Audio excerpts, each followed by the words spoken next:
Testing and commissioning the HVAC system is a critical step in the installation process, as it ensures that the system is working properly and efficiently.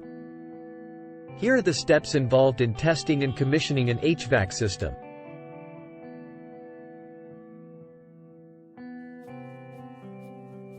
Conduct a visual inspection.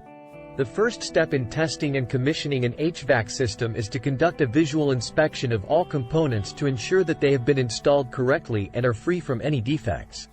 Check electrical connections. Check all electrical connections to ensure they are properly wired and grounded.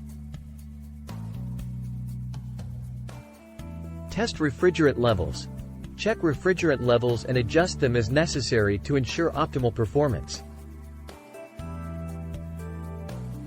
Check system airflow.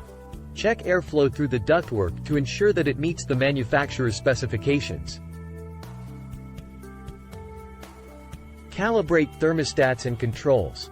Ensure that all thermostats and controls are properly calibrated and programmed to ensure that they are operating as intended. Run system tests. Run tests on the HVAC system to ensure that it is working properly and efficiently. This may include tests for heating and cooling output, air quality, and overall performance. Verify performance and efficiency. Verify that the HVAC system is performing as intended and meeting energy efficiency standards.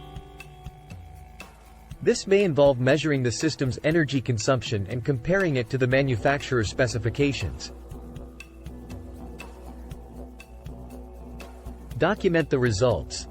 Document all test results and commissioning activities for future reference. By following these steps, HVAC contractors can ensure that the systems they install are functioning correctly and efficiently, providing optimal comfort and energy efficiency for building occupants.